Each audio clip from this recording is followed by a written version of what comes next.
Hello and welcome back to episode 2 of Tetra Talks. It's been a while, but today I'm joined by Ryan and Tom, and we're just going to talk about a couple of topics in football, really. And first up, I want to talk about Isaac to Newcastle, that transfer. Ryan, what do you think about it? Well, I mean, as you might have seen on our TikTok, I think 63 million is quite a price for such a young player.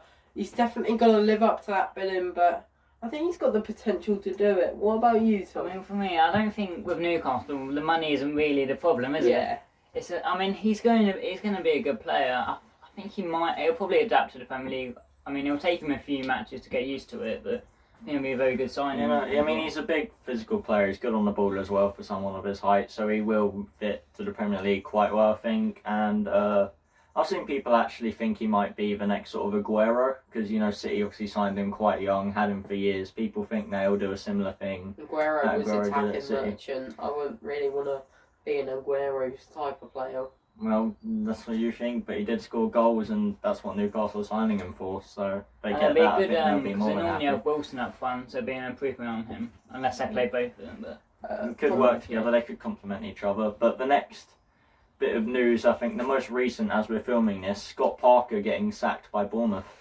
Well, I mean, it's a bit harsh, isn't it? Only 4 games. I mean, he's played against Liverpool, Arsenal, City and Liverpool. Yeah, Liverpool, City and Arsenal, and beat a Villa side on the opening day. I mean, yes, 9-0. It's not an ideal scoreline for any team, but you know his tactics were horrendous in that game. Trying to isolate Salah, which it worked, but the other players scored 9, so didn't really work out for him.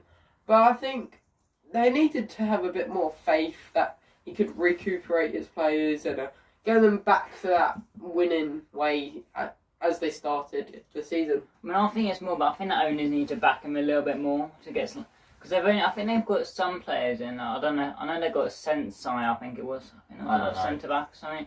But I think they need a little more backing. A lot of people think he got sacked because he actually outed the board on the media somewhere. Some news agency said that they weren't backing him at all, and he couldn't sign anyone basically. So people think that's another reason he got sacked. He was going against the board online. Just leaves me wondering, where is next for Scott Parker? I just imagine another championship club and it'd probably get them promoted. The same old tale will happen again. Yeah, he'll probably end up at like Sheffield United or Chris Wilder's at Middlesbrough, so I don't know. But yeah, I can't see him going anywhere at the moment. And what manager do you think Bournemouth will get to replace him? Sean Dyche. I was about to say, Sean Dyche could be in there. Big old Brexit ball back in the Premier League. I don't think he suits Bournemouth though, so they'll find someone else. But next up, a fairly big bit of business is Paqueta to West Ham. What do you think about that? I think it's definitely big, 50 million. Big for Their West record Ham, fee. but I think Paqueta could have done better than West Ham. I think that's a bit harsh on West Ham. They're in Europe. They're a pretty good it's team. Conference League though. They're still in Europe. Yeah, but I think you could go to a club that got us Europa League at least. I mean, he's definitely one of the better midfielders around right now. I think West Ham have done a very good bit of business. They've locked in, cashed in when they could.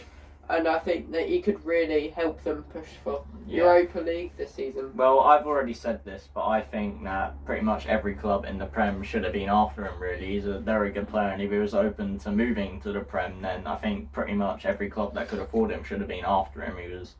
Nottingham Forest spent like almost the same fee on Morgan Gibbs-White, and as much as I like Morgan Gibbs-White, I think Paqueta is the better player, and if they could have got him instead, then might have been better business for them. I just have to say another talks of a 40 million transfer for a midfielder. Liverpool potentially going in for Brighton's signing Casado. That won't happen.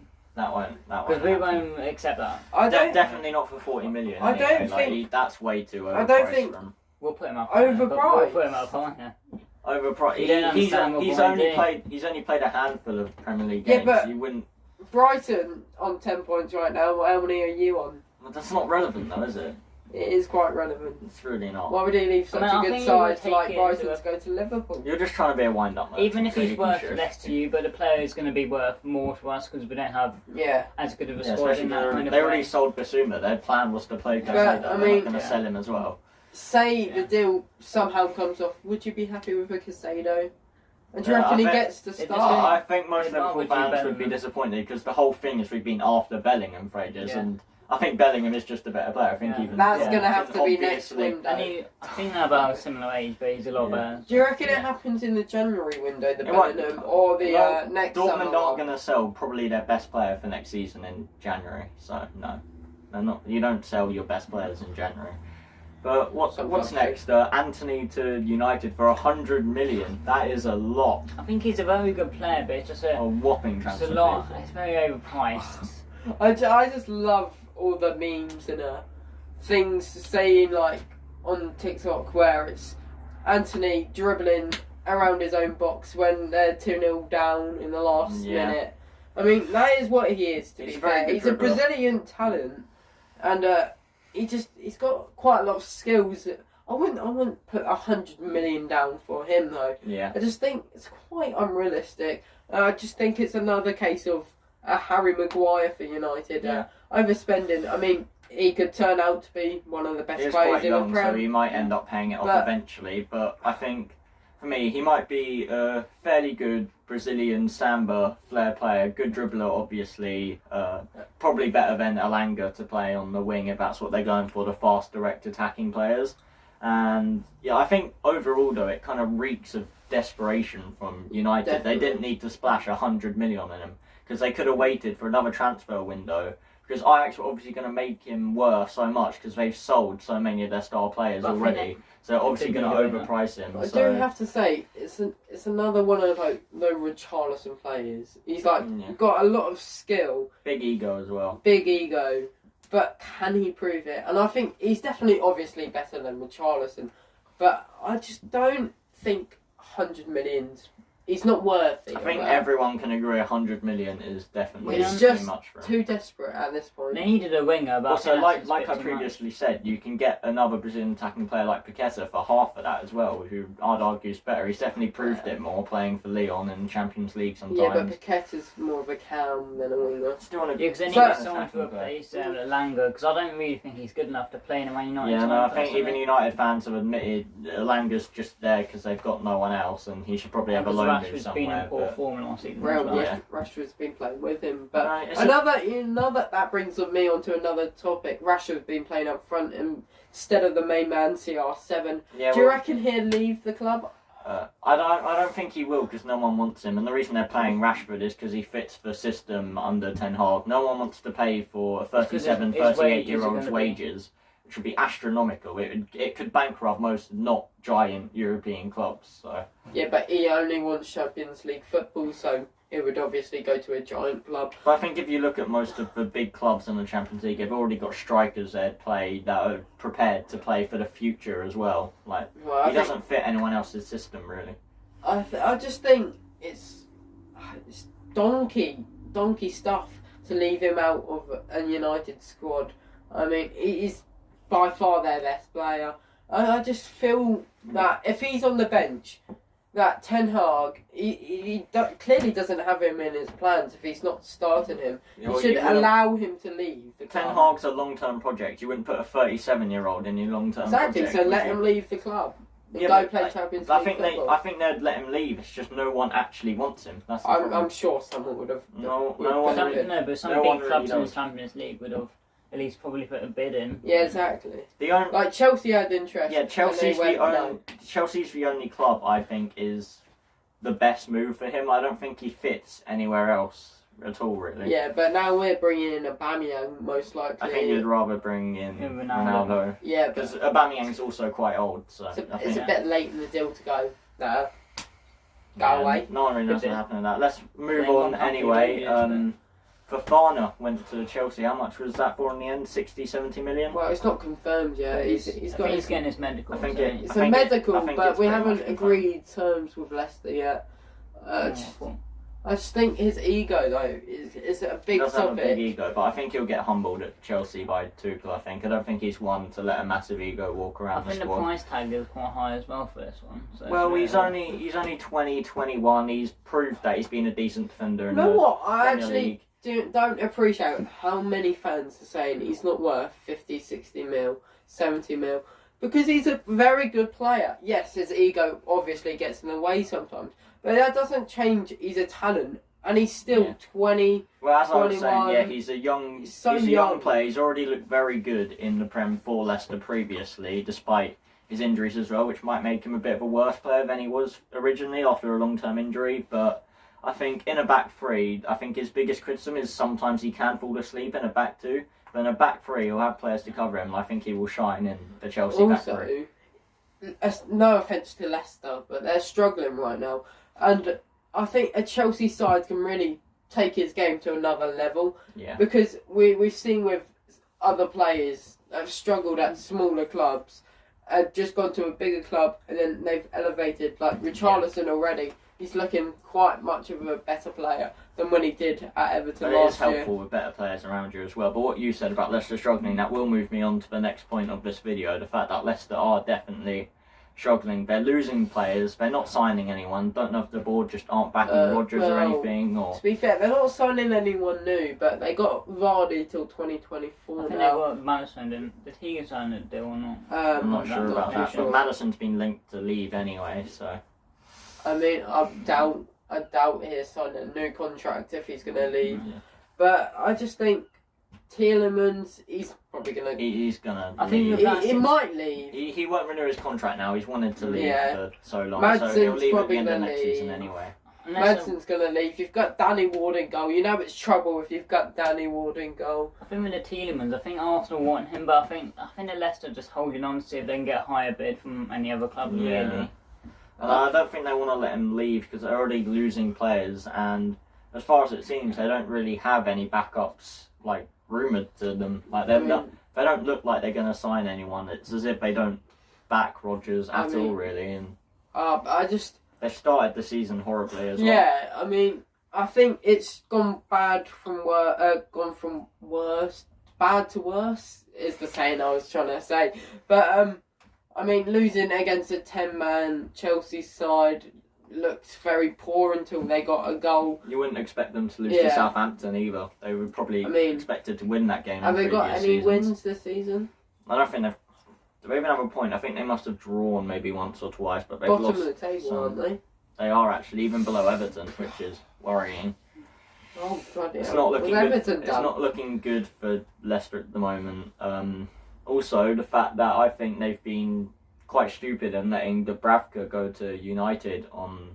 I think it would have been quite a cheap deal. 'Cause he's a fairly old keeper, but I think Leicester could have done that. Leicester. Yeah, Leicester have been stupid by not signing him. They let him go to United instead. They were never going to sign him. Because Why not? Why not? Dubravka's not going to want to go from Newcastle to Leicester. No offence. Well, he would because he's been replaced by Pope. Yes, but he would rather stay a stable club, and he's got the opportunity now to go. You're telling me United are the bigger club. United versus Leicester. You're obviously Yeah, going but to it's pick first team United. football versus being just a backup. Yeah, but it depends what. Yeah, but I would rather be a backup for United than a starter for Leicester any day. And that's a bit. Doesn't show your ambition to play. You've got to want to start the game. Just Ward and go. Danny Ward. I don't think Ward is quite a whole full season. I think the Premier League only keeper. one out of us that backs him is Joe. That's only because he's Welsh. Yeah. It's not much positive if you're a Leicester fan right now. Just mean at least you've got Vardy for another couple years. So Are you having a party? That's a different question. I don't think he'll be having a party in a few years' time. But moving on, another quite disappointing, maybe depressing story in the football world is Dele Alli at 26. He's gone to Besiktas. His career's kind of gone downhill since probably the Champions League final against Liverpool those years ago. I mean, he's just too focused on his fashion and his YouTube. Yeah. Well, not YouTube, but fair, I think- his social media. I think it's a presence. good move for him away from the Everton. not away from Everton, but away from the pressure I don't and know if it could the, revive his the career. lights of the Premier League, all the pressure and attention of it. I think moving to Besiktas, if he really wants to, he can get his head screwed back on, have a really good season, and eventually move back to the Prem, hopefully still in his prime, and show us that he's still got the quality to be a top player. What I don't get is how his ego got so big. I just quite a lazy player. He was like an 18-year-old kid at just MK Dons, not really. Obviously, low down in the leagues. He got signed by Tottenham, became a star overnight. Obviously, that would go to your head quite a bit. You say that, but Harry Kane also was he was the same era as Dele Alli, but he became like a true professional. And he didn't let it get to his head. Some players just have the mentality for it, some don't. It depends on who's around them in their lives that help them cope with it. I just think he's thrown away his career, and it's so sad to see because he was once playing for England. He was being now the golden boy, really. He doesn't ever going to play for England ever again. There's better players now, I think. Yeah. I mean, speaking of the England squad, the World Cup's soon approaching, a couple of months away.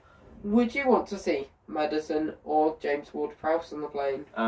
Ward-Prowse definitely. I think we've already got players in the squad like Mount and Foden who would do more for us than Maddison. But Ward-Prowse, you need him there for a free kick pretty much. Even Jared Bowen, would you want to see him? I think he's broken into the England team, and even though West Ham haven't started well, if they do get back on form, like I think they might do now they've got their first win, then he should definitely be in the squad. He had the most contributions of an English player last season. So, do you think Gareth Southgate will pick Ward-Prowse though?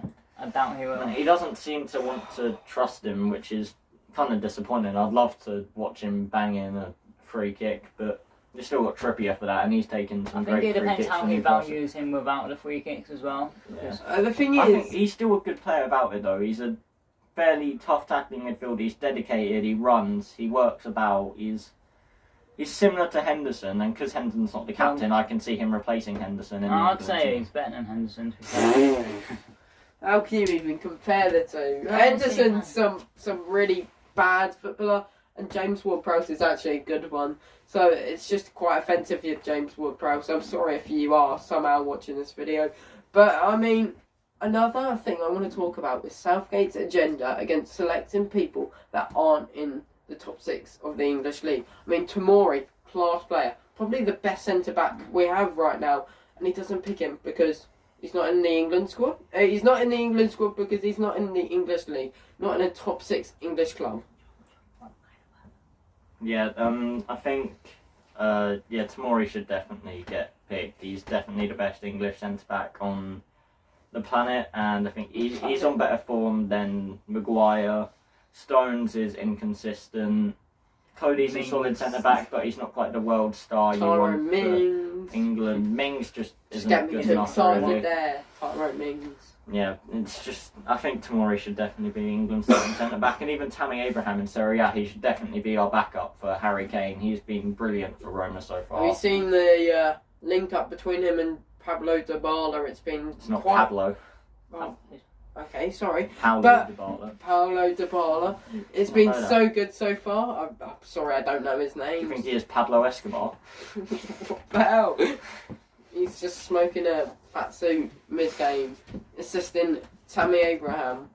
I mean, I just sometimes Gareth Southgate really does get on my nerves with not selecting. It's a very boring play style. It's not fun to watch England. I'd rather just get like George as the England manager, because at least we'd have some exciting football to watch instead of 1-0, 2-0. No, you wouldn't lose every game because you would just say win.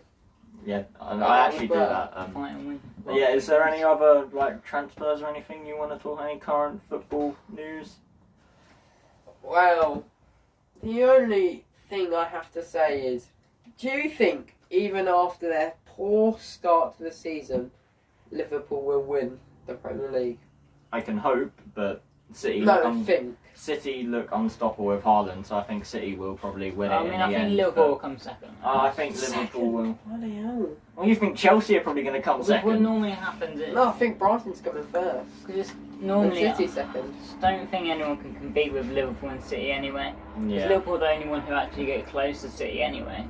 Yeah, Liverpool are definitely second best, and if they're on form for a whole season, the best in the league, as we saw a few years ago when we won it. But yeah, City they don't seem to lose with Haaland and their team at the moment. Like they just seem to grind out the results. So I think they might end up winning the league. You can't really lose if you've got such a talent like Erling Haaland in your team. He's just scoring hat tricks and like braces for fun. It's ridiculous.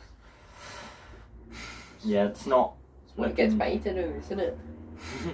It's not looking great at the moment. I'm trying to think if there's any other sort of big transfers going. Actually, Nottingham Forest spending spree. They've brought in 18 players so far. Yeah, What do you think about that? Fair play if you've got the money. Try to survive. They're definitely making a big bid on having a big season after coming up. I think I think Renan Lodi from Atletico's on the loan. I think. Do you know what actually annoys me about this is people will slate Newcastle, slate Chelsea, slate Liverpool, slate United. Big teams were spending the money, but they've spent the money as well. No one's slating them. The promoted clubs get loads of money from being promoted, and the whole point is so they can spend to stay in the league. I mean, most Championship clubs don't spend it because they don't get back, but I think Forest help. So. Yeah, but you can't have a go at someone. Yeah, but the only big money deals that get criticised. The only big money deals that get criticised from the big clubs is when it's something ridiculous like 80 million for Maguire or just those massive transfer fees. Like it was almost 100 million for Lukaku. People weren't convinced by that. It was like 90 million for United to buy Lukaku. I mean, I think for Forest, they're not going to consistently spend 100.